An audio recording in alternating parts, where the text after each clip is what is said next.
My beloved brothers and sisters, when you find yourself waking up between 3 a.m. and 5 a.m., pause for a moment and reflect.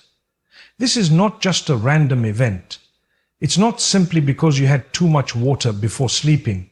It's not because of the noise outside or the temperature in your room. Something deeper is happening. Your soul is being nudged. Your heart is being called. It's a spiritual invitation, and not everyone receives it. In the quietest part of the night, when the world is asleep and the distractions are at their lowest, there is a sacred opportunity, a moment designed for connection, a time that has been blessed by the Creator for those who wish to draw closer to Him. If you find your eyes opening at this hour, understand that it is not without purpose.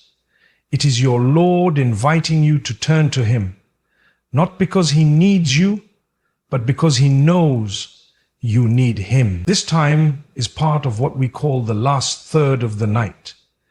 And the Messenger of Allah told us that during this time, the Almighty descends to the lowest heaven in a manner that befits His Majesty and calls out to us. Imagine the King of Kings, the owner of the heavens and the earth, is calling not to the masses, not through a loudspeaker, but directly to you. Is there anyone seeking forgiveness so I may forgive? Is there anyone calling upon me so I may answer? Is there anyone in need so I may fulfill? These are not ordinary words. They are divine invitations. And to be awake at that exact moment is an honor. Too often we dismiss these moments. We roll over, we check our phones, we try to force ourselves back to sleep. We miss the window that was gifted to us. We miss the conversation we were meant to have. If your heart feels restless at that time, if your sleep is interrupted again and again during those early morning hours, don't ignore it. Don't label it as insomnia or bad dreams. It might just be your Lord calling you back to Him.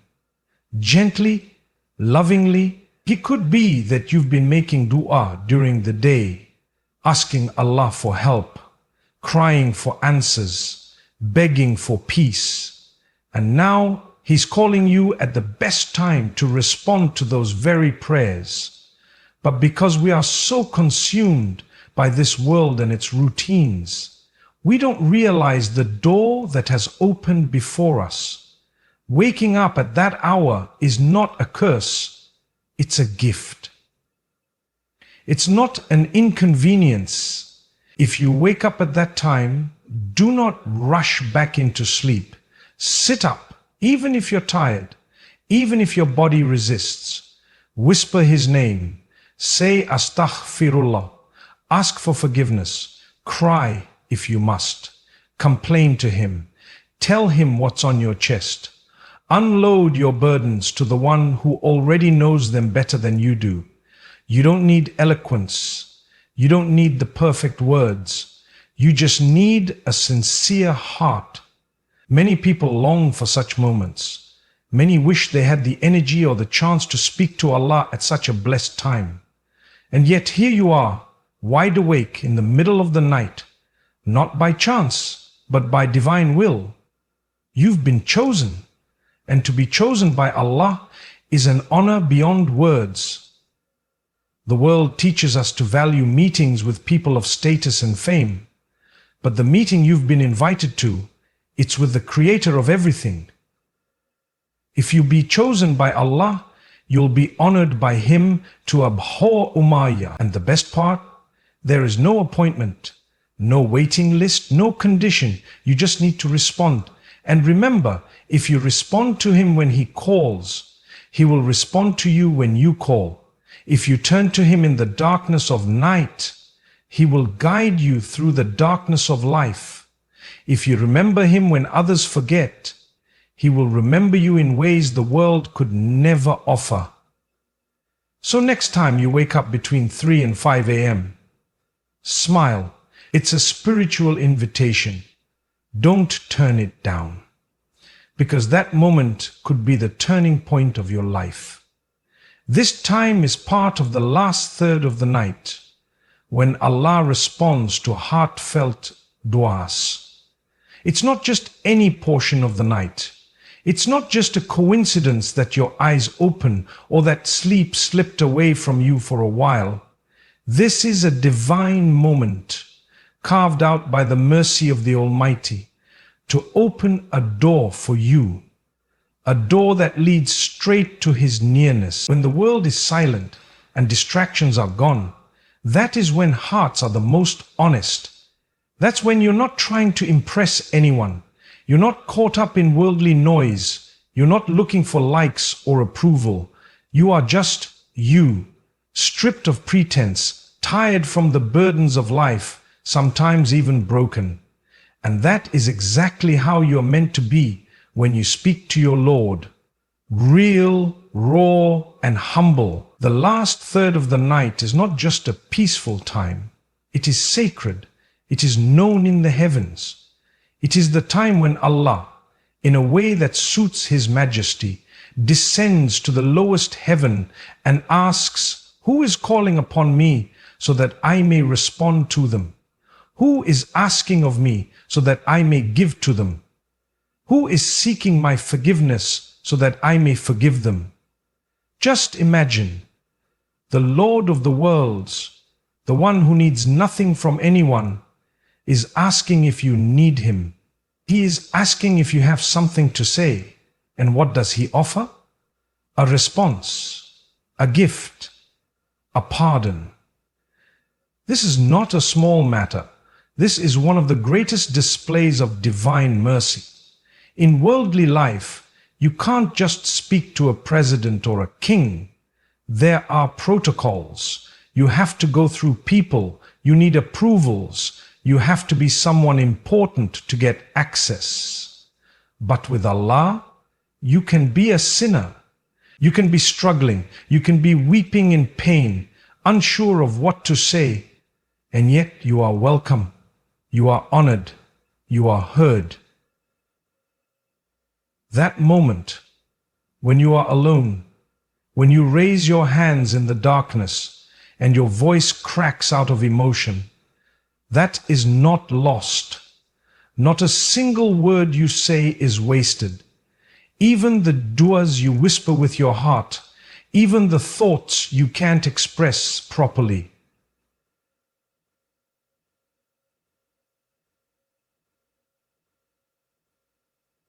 Words are perfect, but because your heart is sincere. Sometimes we delay making dua, thinking, "I'll wait for the right time," or "I'm not pure enough," or "maybe Allah won't listen to me." But this time proves that none of those excuses matter. The only thing that matters is that you turn to Him. He is already calling you. All you have to do is respond. And what's even more beautiful is that this time of night is not just for requests.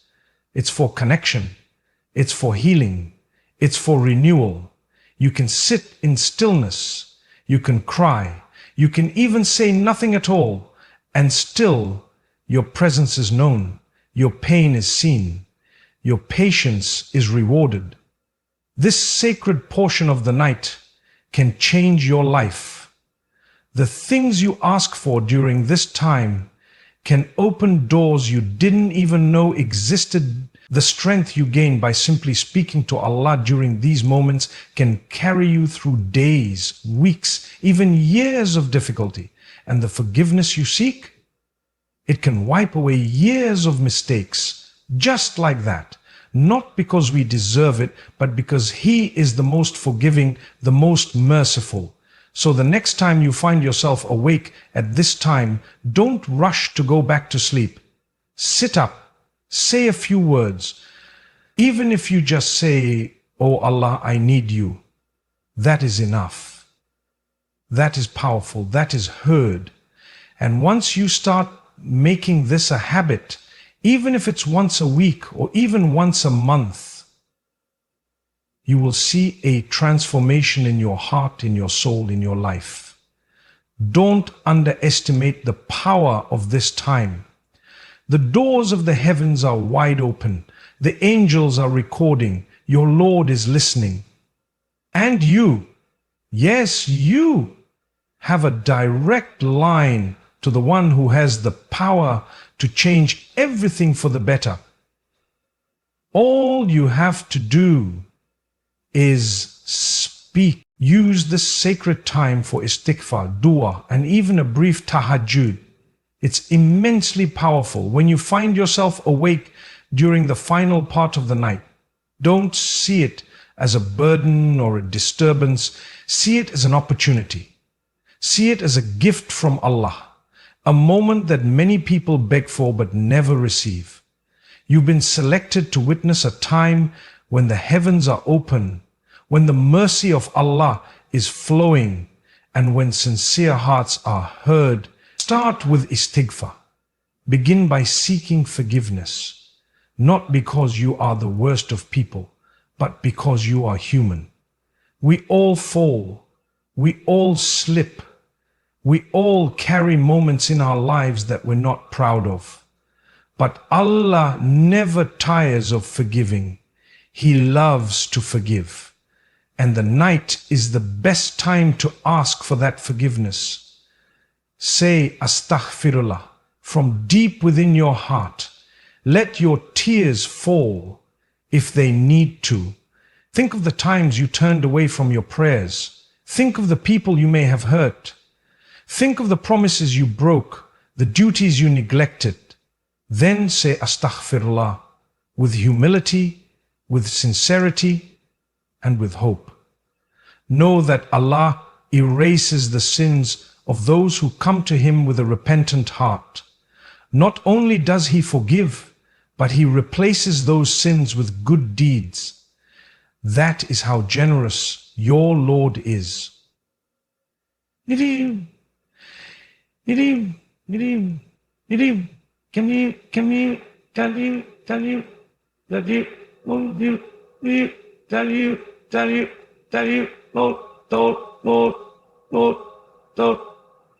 you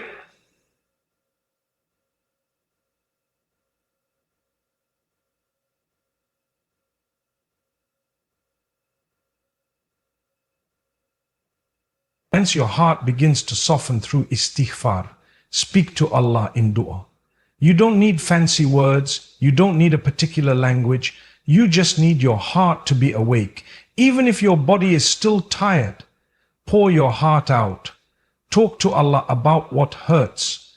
Tell Him about the confusion, the pain, the hopes you carry silently. Complain to Him like a child complains to a parent, with full trust, knowing that He listens and He cares. Allah salam Allah. Amatuhu ulakar. Nasiz. Amatuhu ulakar. Amatuhu ulakar. Amatuhu ulakar. Amatuhu ulakar. Amatuhu ulakar. Amatuhu ulakar. Amatuhu ulakar wants to know who He is. Amatuhu ulakar. Nihase hetu. Ask Him for what you want, even if it seems impossible. Even if people have given up on you, or you have given up on yourself.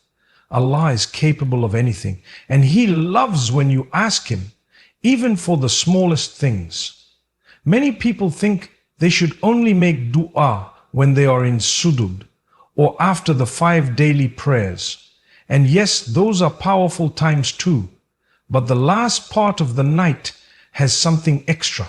It's a time when you are completely alone with your Lord.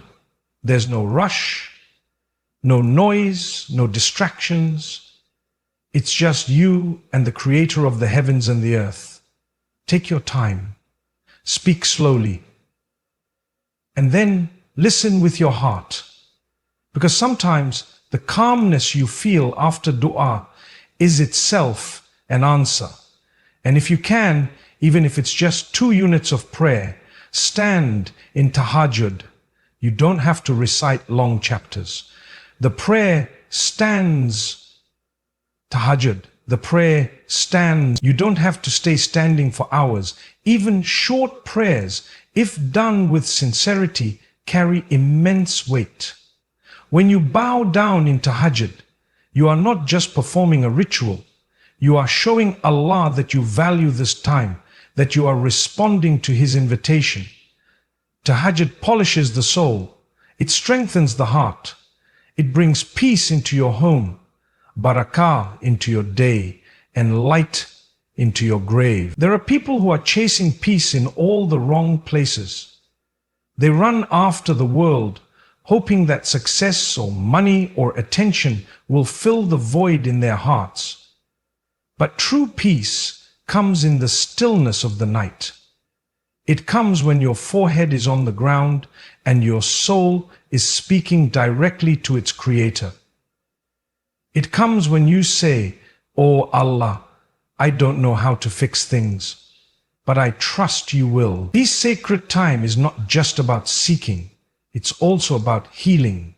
It's about being seen, being heard, and being understood. The world might misunderstand you, people might let you down, but Allah never will. Every moment spent in the remembrance of Allah during this time is recorded, rewarded, and returned to you in ways you can't imagine. So the next time you wake up and see the clock ticking between 3 and 5 a.m., don't go back to sleep immediately. It's the next time you wake up and see the clock ticking between 3 and 5 a.m., don't go back to sleep immediately. Take a few minutes, sit up, say Astaghfirullah, raise your hands, whisper your dua, pray even if it's short, and then watch how your life begins to change, not just externally, but internally, where it matters the most. Because when you honor this sacred time, Allah honors you in ways far beyond what you ever expected. Responding to this divine call brings peace, strength, and closeness to Allah in ways you'll feel throughout your day. When you wake up in the depths of the night and take just a few moments to connect with your Creator, something begins to shift, not just in your heart, but in your entire day. It's not just about ticking off a spiritual box. It's about nurturing a relationship that will uplift you, carry you, and anchor you through whatever the day has in store. Think about it. The world is asleep. The noise is gone. The pressures of the day haven't yet begun. You're not thinking about deadlines or responsibilities. It's just you and Allah. That is a moment of serenity, a moment of power. When you respond to that sacred call from your Lord, when you sit up in your bed, raise your hands, or stand in prayer, you are answering the call of the one who already knows everything about you. You are choosing to prioritize your soul over your sleep, and that choice has blessings that stretch far beyond those quiet hours. The peace that enters your heart in that moment, it's not something you can explain. It's not just a temporary feeling. It's a tranquility that settles into your chest and walks with you throughout the day.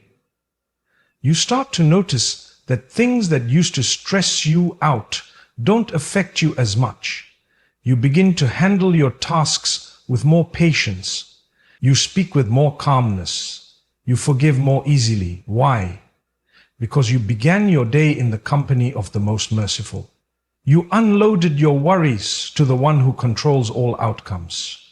You reminded yourself that you are never alone. Responding to that divine call strengthens you in ways you don't always realize.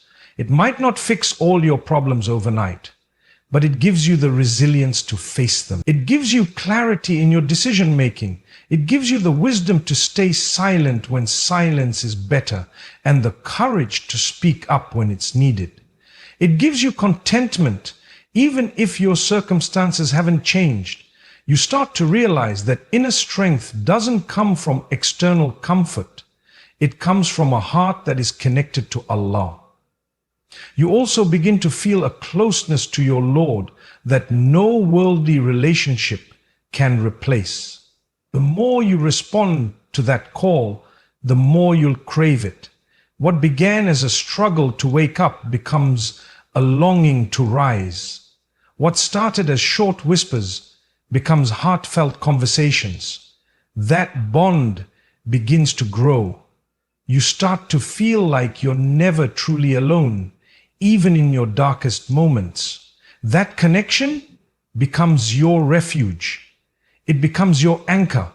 It becomes the reason you keep going when everything else feels like it's falling apart. And this closeness doesn't just benefit you spiritually, it impacts your worldly life as well. You begin to see blessings in your time. You become more productive. The hours of your day feel more spacious. You see barakah in your earnings, in your family, in your efforts. Your relationships improve, your perspective shifts. Your patience increases, because when the soul is cared for, everything else begins to align. Some people chase peace by changing their environment, their job, their relationships, thinking that peace comes from outside. But true peace is internal. And that peace is gifted to those who answer Allah's call, especially in the last part of the night. It's a divine gift for those who respond, even if it's just with a few words, a few tears, or a few moments of stillness. Even if all you do is sit quietly in the darkness and say, "Oh Allah, I need you," that is enough. And the moment you say to you, He hears it, He sees the effort, He knows what it took for you to rise, and He rewards beyond measure. That peace, that strength, that closeness, it's a direct result of choosing to respond when your heart is stirred in those early hours. So don't underestimate the value of that time. Don't think your effort is too small. Don't think your dua is too weak. Every time you answer that divine call, you are planting seeds in your soul, seeds that will blossom into strength, peace, and a relationship with Allah that you will carry not just throughout your day, but through your life and into the hereafter. Ask ChatGPT